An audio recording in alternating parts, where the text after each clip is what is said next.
Take two. Recording started late. Here we go.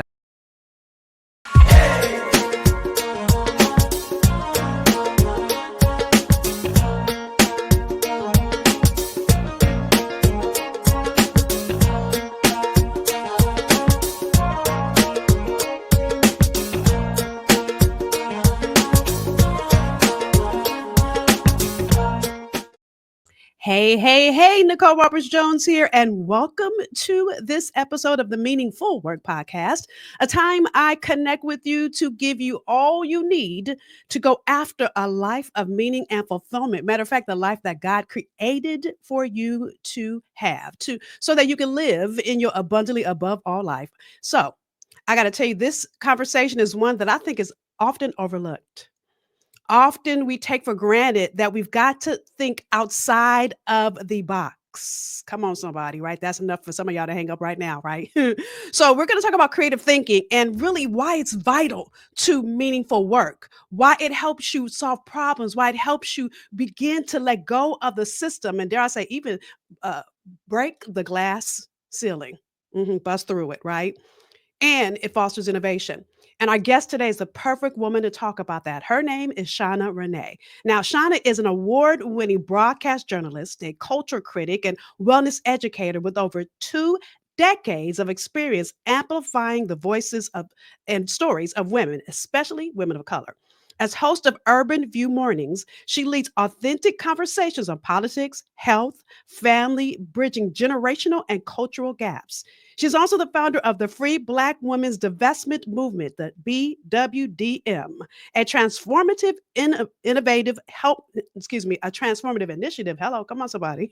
Helping Black women disengage from systems that limit their growth and prioritize healing, community, and self sufficiency. Through every platform, Shawna empowers women to reclaim their purpose and live with intention. So, y'all help me welcome Miss Shawna to the podcast. Hey, girl. Hello, good day. How you doing, Nicole? Thank you for having me. Of course, I'm so excited to have this conversation with you. And really, the thing that I loved about you, so Shawna and I just spoke at another event months ago, and Mhm. we connected instantly. And it's because of who you be. And I should have known this whole innovation and creative thinking was what it was, right? So, can you share your professional journey and really what led you to holding the space for women to amplify their voices? Well, sure. Yeah. So let me just start off by saying this. I like to begin here. I have a career and I have a purpose. Okay. And occasionally over the last couple of months, I've been fortunate that the two have intersected. So in those moments when my career and my purpose intersect, during those moments, I realized very quickly that as a Black woman, I could do nothing other than show up as a Black woman. And because I show up, or at least I endeavor to show up as my true, authentic self, I automatically attracted other Black women who resonated with my experiences, the things that I was saying, the questions that I had, the issues and the challenges that I was trying to work through. So that's sort of how I came to just it was part of that purpose. It was just like, God was like, okay, I gave you this mouth. I am blessed with the gift of gab. And so let's use it not just to entertain, because in my career, my 20 plus year career, I've worked in music radio, mainly international radio. So I've been a music and culture reporter for several international organizations. So a big part of my career in the early parts were I traveled around the world and we were covering world music events, and I was learning about other people, other cultures, languages, all of the beautiful things that the world has to offer. And so in doing that, it was very clear to me that as a Black woman, there was something distinct and unique about me Hmm. in relation to all of the other people. And so I also then came to really love, respect, and honor what that meant. So that also played a part in when I was finally able to do some work that was heard and distributed here in the United States to say, okay, again, let me show up as who I am. Let me celebrate who I am. Let me celebrate who my people are. Let me celebrate my culture in the very same way that I'm seeing people from all over the world do it. So it was a roundabout way, if you will, to come back home. So good, so good. And I don't know if you know this about me, and I may have said this when we were together last, but and those of you that are listening that don't know this about me, my undergraduate degree is TV and film. Well, this is what we have in Yes. common, right? And so I worked in production and casting, and I loved it, but I always felt like something was missing. And I wondered to myself, how do I feel like this? And what I realize now, Shawna, is what God was doing was expanding my territory. I'm still casting and producing. I'm just Right. producing around purpose and meaningful work. And so I want you guys to get this. It took me being innovative and thinking outside of the box about my gift. I would have never ever seen that I could use the same gift that I did on TV shows and film. I love how you said this, right? To amplify people's journey in a way that I never saw possible. So let's talk about how creative thinking really played a role in you transforming not just your career, but how you've seen individuals do this and even community dynamics, because y'all know we're in the middle of a time we need to be innovative right now. I'm just saying. So, That part. That right. part. Mhm. Mhm. Well, I'll say this. The first thing, I had to remain open. So as I said, so let me back up a little bit. When I graduated, so I graduated with a degree in broadcast management and radio production from Howard University.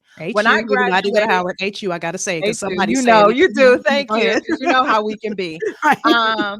But I graduated from Howard, and my goal, right, my mission was to graduate, move to Atlanta, get a job on the radio in Atlanta, and that was it. I didn't think beyond that, but that was what I wanted. I never made it to Atlanta. But the Mm, reason I never made it to Atlanta was because so many opportunities just presented themselves to me.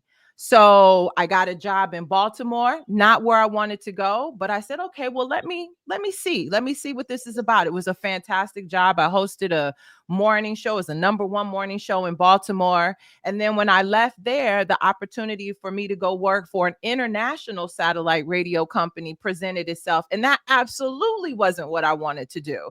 You know, I wanted to be famous. I mean, I'm just going to be honest with you, come on, right? keep it real, right? I was just keeping it 100. I wanted to be famous, Hmm. and I didn't want to be I wasn't interested in being famous in South Africa and Kenya and Europe. I wanted to be famous in Atlanta, you know, but that opportunity presented itself to me, and I said again, okay, let me see where this takes me. And it completely changed my life. I would not Mm, be the woman that I am today had I not just said yes to an opportunity that looked nothing like what I wanted. So that willingness to remain open to all possibilities, it played a huge step. And I think now, especially with things being what they are, that we all could maybe benefit from that openness, that willingness to accept whatever is presented to us. Now, of course, we have to think about it and we weigh pros and cons. I mean, everything ain't for everybody, as Jill Scott once said, but the opportunities can be there. And then the same thing happened after I finished working for World Space.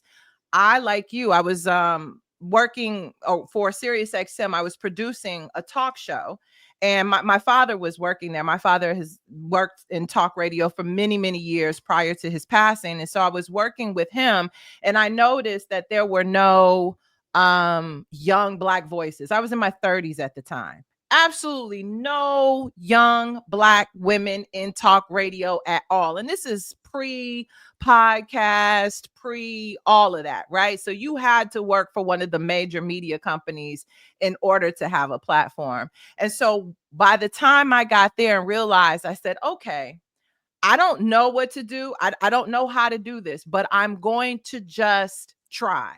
Wait, I'm gonna stop you It right was there. I'm gonna stop you right there. The reason I'm stopping you right there is because I want you guys to hear. She said, "I don't know how to do this, right. but I'm going to try." And I think that's where so many people get stuck, is in that place where, listen, if I keep it all the way real, and I might get somebody gonna get mad at this, but our white male counterparts Mm-hmm. will say yes to something they have no business saying yes to and don't even know how to do it. Hence our person sitting in the White House. Anyway, we won't go through that. But They will not have any experience. They won't know how to do it, but they'll say yes instantly. Whereas we, especially Black women, I feel like we are the lowest on the totem point. A Black man will say yes faster than a Black woman sometimes, Mhm, right? mhm, And mhm. so it's interesting that in this place, what was it that conjured about? I want you to finish your story, but I got to stop here because I think it's so juicy.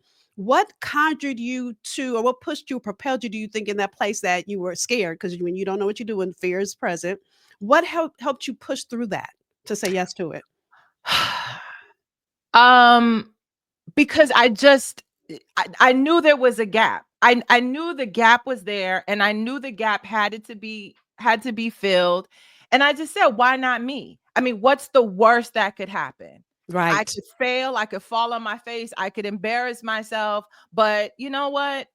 Okay, I'd get back up and I try again. I mean, I've listen. We've all had childhoods. I mean, we've all fallen and embarrassed ourselves, and we've all felt maybe a sense of insecurity, but had to push through it because we didn't have a choice.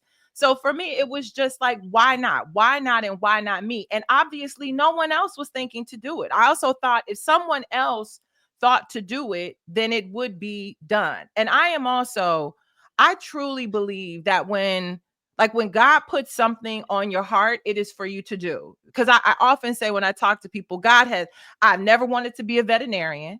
I've never wanted to be an engineer. I've never wanted to be an architect because God has never put that on my heart. So that's why I don't. But when something is on my heart, when I get a call or a pull to do something, I know, okay, this is what I'm supposed to be doing. So I'll do it, and then I'll just kind of trust the how it's gonna happen. Now, granted, it took me a while to get to that point, right? Because there's a lot of courage that comes along with that. There's a lot of willingness to fail that comes with that. That's a lot of, like I said, willingness to have egg on your face that comes with that. And that comes with age and experience and things like that. But it was just, there was a void, there was a gap. It needed to be filled. Why not me? Why not me? So yeah, so I moved forward. And let me also say this: when it comes to creativity, and especially with Black women, and we are talking a lot about this in the Free Black Women movement, is that I think there's a profound lack of imagination right now. Mm, Creativity is a comes from imagination, right? It's like you imagine something, then you put the work in to create that thing, and then that thing becomes a reality. But it starts with imagination. And I think for Black women especially, we don't often have the time, or we don't make the time to tap into that imagination. We're so busy. We got this going on, that going on, this going on. And imagination requires rest. It requires you to just sit down and be quiet for a minute and tap in. And here's the scary part about that, Nicole, as you probably know. When you quiet yourself and you tap in, the colors eventually come, but you got to get through all that muck first, right? You got to get through all the ugliness. You got to do, as they call, the shadow work, right? And mm, then eventually you come to the sunlight. And we often get stuck in that, oh, I just don't want to deal with where the source of my insecurity. I don't want to deal with the source of my imposter syndrome. I don't want to deal with the fact that I am afraid to stop working because my value is intrinsically tied to my work ethic and the things that all of this work can mm, buy me. So that work had to be done as well. And once I got through that, and again, let me tell you this, it was all happening at the same time. It's not like I did that work and moved forward. It was happening at the same time. Once I got through that, then I was like, okay, let's go. Let's move. And yes, some of those shows were really good. Some of those shows were terrible. Some of those interviews I was really proud of. And some of those interviews I was like, oh, I don't know. But the ones that didn't go the way that I wanted to, I learned from them. right, I said, right. okay, why didn't this work? This didn't work because I wasn't prepared. This didn't work because I didn't take time to really establish a rapport. This didn't work because, the person just wasn't a good interview. Some people just aren't good at being interviewed, Yeah, you know? yeah. So Now that I know that, I know to be prepared. I know to establish a rapport. I know to go watch other interviews that these people have done so I kind of get a sense of whether or not they're comfortable. And then I got better and eventually got to the point where I am now. And I'm still learning. Right. Because I mean, listen, God never intended for us to be on one level. mm-mm. Life is lived on levels and through stages. Listen, I'm in the middle of a shift now. And let me say this before, because she's gonna go in on something else, but I want to go back to this. She talked about imagination. You know what's Mhm. interesting, Shauna, is when we were little, I don't know about y'all, but I played every game. You know, I was Wonder Woman, I was Superman, even though Superman was a man. I was Batman. You know, when we were little, we did all those things, and our imagination didn't limit us. But somewhere along the way, somebody either said something to you, did something to you to make you forget who you are. That's right. And that's exactly what you're reminding people to tap into. So listen, my dream ever since I was little was to be a speaker. Now listen, Mhm. when I was little, y'all, I got in trouble every day for what? Talking too much. So I'm sharing that with you because as soon as the platform started opening up, I got an invitation to speak at MIT. Now, Mm. let me tell y'all, I've never been a scientist, never been good at science, never been good in math without a calculator. And technology, it's my friend sometimes, right? So when I got the invitation to go speak at MIT, I was like, "Oh my God, do these people realize who I am? Do these people had they realized?" So they didn't call me because I was a scientist, Right. but being intimidated in that moment could have had me say no. Now I said yes, knees knocking and teeth chattering. So let me tell you what I did, Shauna, and I'm sharing this with you guys because there comes a time where you're going to get to a place where it's going to be uncomfortable for you to say yes.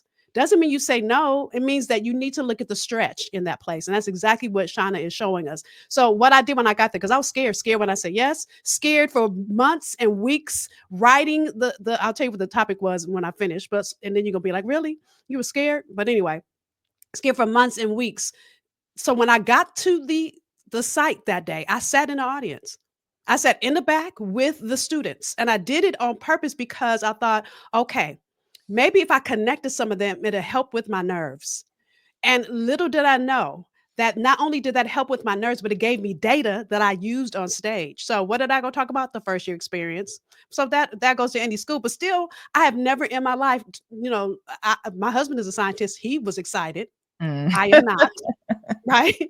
And so I had to get through all of that and then to look at those black and brown students, because I was speaking to black and brown kids that look like me, Mhm. and to see the light in their eyes when they were first generation going to college, when they also felt like me, even though they were math and scientists, but they were still fish out of water in a new place. Had I Mhm. not been willing to push through my fear, I would have stopped them from pushing through theirs. That's right. That's right. And I love what you said about connecting. And I think we don't understand how important that is. No matter what we do, that connection is so important. People, like you said, when you and I met, we walked into when we're at the event at Metropolitan Baptist Church, we walked in and we immediately started talking and there was a connection. But that was because we were both willing to be open to the connection, right? Because we've been in places where people are just closed off. They for whatever reason. I never try to judge because Right. people have life be lifing, right? People have things going on and you don't know what it is. So it doesn't serve anyone to take it personal. But when you are willing to come in with that openness and your energy is very receptive, then the other people around you they feed off of that or they add to that. And by doing that, yes, you could go then on stage, kind of overcome your fear or uncertainty simply because it's almost like you knew then at that moment that these kids, even though they're younger and in different stages in their life, they're no different than you, Yep. right? They're just at a different stage, but and you also then have the wisdom and they respect you because they realize, okay, she's no different than me. In fact, this is beautiful. She's just she is an example of what is possible. Right. And the thing I want you guys to get is the power of connection, because that's Yes. really what I believe you're showing, because what you have done in your radio, TV, your media career is connect with people and connect with their stories and connect with the bigger platform. We're going to talk about the free black women movement in a minute because that's good, but before we do that, if someone was on the fence right now and really trying to figure out how do I reclaim myself. It's so funny when I just said reclaim. What came in my head is reclaim my time. We're not going to talk about Maxine Rodman, but Hello, Auntie. how do I reclaim my own brilliance that maybe got lost along the way? How do you reclaim that authentic self and get back to who you know, have always known yourself to be? What would you tell her that she needs to do? Listen, I am a huge advocate for taking action, right? We can sit back and think about it, meditate on it, pray on it, but pen and paper. I put pen to paper all the time. When I'm having an issue, I might talk it out, but I'm definitely then going to write it out. And so I think if you're at that point where you're like, I just don't know. I don't know what the next move is. I don't know what I'm supposed to do. Sit down and write out who do you think you are? People people will say, girl, who do you think you are? Who do you think you are? Who do you know you are? Who do you want to be? And it's something you mentioned earlier about like when we were kids and how we would go and we would play. I'm the same way. I used to love playing outside. I have memories. It sounds so simple and silly, but there's such beautiful memories of the sound of leaves crunching under Mm, my feet. There's just mm, something about that because it represents being outside. It represents being among nature. And at the time as a kid, I didn't realize that's what it was. But now as an adult, thinking back to that, I realized how important it is for me to be outside, how mm, that is such an integral part of my wellness and well-being. Just to give an example of how we can pull back. As a child, I wanted to be an actress. That's all, Nicole, I wanted to be on Broadway. That's all I wanted to do. But like so many of us, the people around us, the elders around us, very well intentioned, I will say that, were like, child, they call them starving artists for a reason. okay. You like to eat, right? So maybe you should go look for something more practical. And Mm, that is how I ended up in media. Both of my parents were there too. So it was a fairly easy transition for me. But then once I sat down with myself, I realized what was it about that dream? What was it? I love being on stage. I love connecting with people. I love telling stories. I love sharing other people's stories. So now as I got older, I should say, I said, okay, well, how can then, if I can't be an actress on Broadway and dreams never die, it could happen, but until it happens, how then can I use all of that, those feelings, those emotions, those desires in the work that I'm currently doing? But again, I had to sit down and ask myself those questions. mhm, And there's certain things that I don't like. Like I can't work a 9 to 5.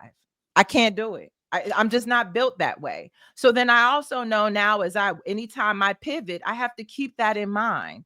Shawna, you can't go work a 9 to 5 office job. That's not going to it's gonna like do something to your soul. mm, So knowing that about myself then also helped me to decide in which direction I should travel. So sit down with yourself, write it out, and ask yourself, why? Why is this true? Why do I want to do this? Why haven't I done this? Why don't I think I can do it? Why do I believe that I can? Where is this coming from? You just got to get to know yourself, that's good. That's you good. know? That's Yeah. good. I remember when I first started my whole learning myself journey, I was reading this book, and this was in the 90s, y'all. So I don't remember the name of the book for those of you that might ask me. I don't know. But one of the things it told me to do was go have a meal with myself. So I'm gonna be Mhm. honest, I went to lunch with a book. And so which means I really wasn't with myself. I was reading a book. Then the Mhm. second assignment was go to dinner and take nothing with you. Ugh, and it's on a Friday night, by the way. I was like, Friday night by myself, right? But I'm gonna tell you now, I love to eat by myself. Now absolutely love spending time with me. But back then, I didn't know me. I didn't understand who I was, and so all the things that all the decisions I was making, all the bad decisions I was making, all the relationships that didn't work out, was all because I Yeah. didn't know me, and so I was calling for things to me that weren't in alignment with who I be. That's I right. love that you That's said right. that's so good. So with that, because we'll keep going, I want to talk about the Free Black Woman movement. Now, for those of you that are joining us via your favorite audio podcast place, on the screen here on YouTube is the web address, and I will put it down in the show notes. But tell us about the Free Black Woman movement. So the Free Black Women's Divestment movement came about. It came about like 2 days after the 2024 election, right? Mm, So 2024 election happens. The person who won. The person who didn't win didn't win. And what I noticed, and I know you noticed this as well, Nicole, that there was this overwhelming feeling of, from Black women of, you know what? We did what we could do. We showed up. We did what we could do. We are tired. We are no more. No more. And I thought about that, and I said, it's interesting that that was such a large scale movement, right? mm, I didn't know a single Black woman who didn't feel that way. So I said, oh, this is bigger than just, a few people feeling some kind of way. This is right. an actual movement.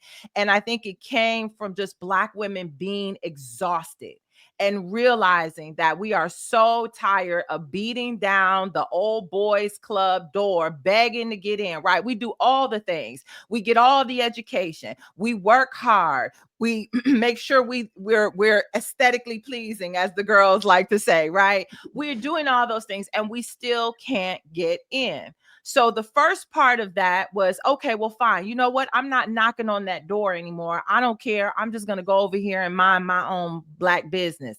But then I thought, well, what comes next? Right? Because we need to rest. We need to regroup, but then we need to actually be about the work of again, imagining what the world looks like when we are in our power, standing firmly in our power, and then creating that world. So I Mm, created, along with a couple of sisters that I was working with, we created a framework. So it is a 7-pillar framework that whenever you are ready, Black women can come to take a look at that. Essentially gives you like the building blocks. So we're not beating down the old boys club door anymore. Instead, we're now going to build our own club, create our own way of being. If you want to come along, please do. But the important part is that and we call it the Black Women's Divestment Movement, is because we are divesting from, decentering all of those relationships and those systems that do not serve us, right? mm, So if you're in a relationship that does not make, and I don't even mean just romantic, if you are in any relationship that is not inspiring you, encouraging you to be the best version that you can be, if it's exhausting, if it's pulling too much from you, then you need to, if you can't step away from it, you need to decenter it. It can no longer be the center of your life.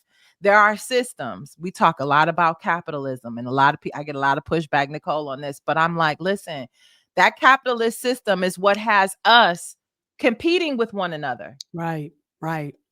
That is the reason why we compete with one another, because the system has taught us that only one of us can exist in a space at a time. Mm, And that used to be a big thing for me in the radio business, where if you back in the day turned on the radio, you only heard women maybe once or twice. They were the co-host mm-hmm, in the mornings and then in the afternoons. The rest of the time, it was nothing but men. Nobody said, well, you can't have one man after the other. Even in the music, Nicole, that we used to play, we mm. couldn't play two female artists back to back, because the idea was that nobody wanted to hear that much music from a woman. Wow. But we could Wow. play 20 men straight through. We could play, I mean, whoever it was at the time. We could play all the men, but you had to put Jill Scott here, wait for about 20 minutes, and then put Erykah Badu there, just to give an example. So this idea that there can only be one of us at a time, that is white supremacy, that is patriarchy, that is capitalism, that is all of that. And those are big ideas. Mm-hmm. I And mean, it's time for those ideas to be done and complete.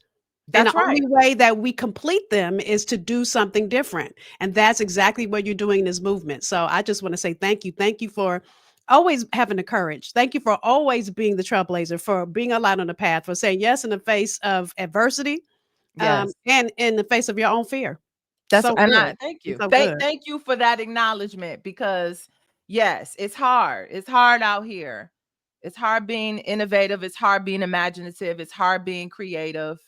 And it's hard facing your fears. So I just want people to know, like, it's not easy. Don't think if it's hard, you're not doing it right. Hmm.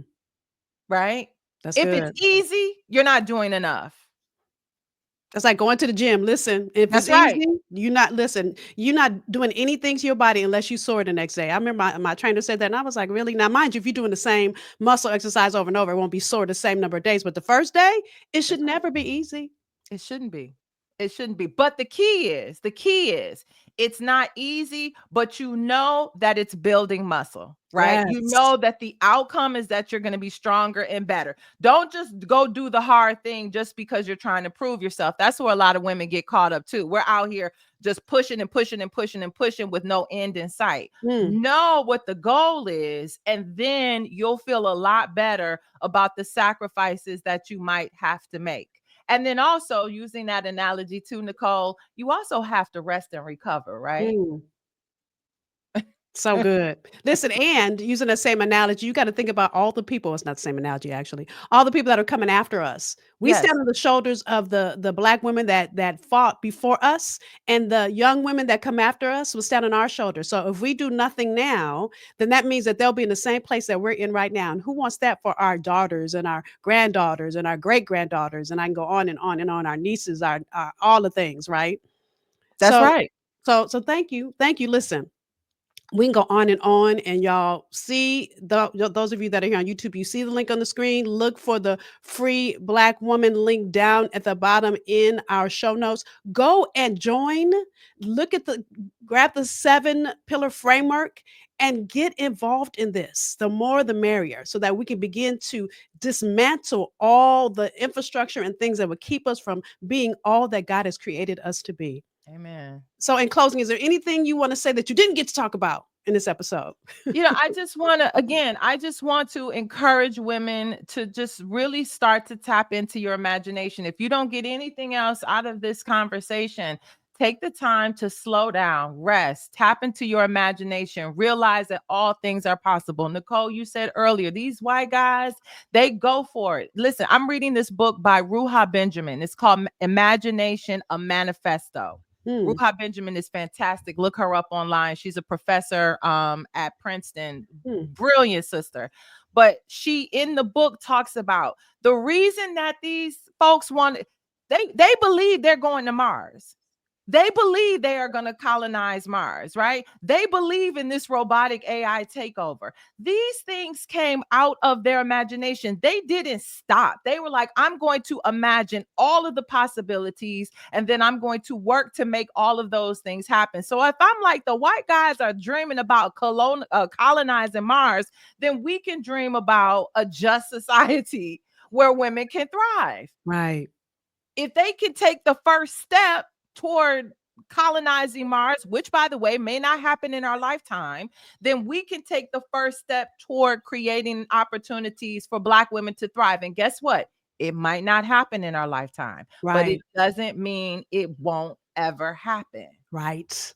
So good. That's so good. That's so real. That's so real. Mhm. So thank you. You've given us so much to talk about. Listen, I can go on another question, but we'll be on here another 30 minutes. So, girl, thank you. I honor you. I appreciate you. You always get me excited and going and motivated. And I appreciate you for joining us today. Oh, listen, same here. Same here. I thank you for the work that you're doing, and thank you for creating this space and this platform. I mean, I always like to encourage people, like, we need more voices. Again, there doesn't have to be just one. Right. So Right. thank you for all of the work that you've done, and I appreciate you for calling me into your space and sharing your space with me. This has been a lot of fun. Thank So you. much fun. Appreciate you, girl. Appreciate you. Listen, I'll start going to another question. So, with that, you guys know what I'm going to ask you. Number one, I want you to share below the value you got out of this episode. If you're watching on YouTube, chat it up here. If not, come on over to my social media, and I want to hear from you. I know you got value. Don't let this conversation go to waste. That's number one ask. Number two is what? Share. Listen, there are Black women in your tribe, and some Black men need to hear this too, and some other folks that are friends of the community. They need to hear this conversation. So click the share button and share so that other people in your tribe can hear the value of imagination and being creative and innovative in their life and their career. And with that, thank you for joining us for this episode. I look forward to seeing you next time on another episode of the Meaningful Work Podcast. Bye, y'all.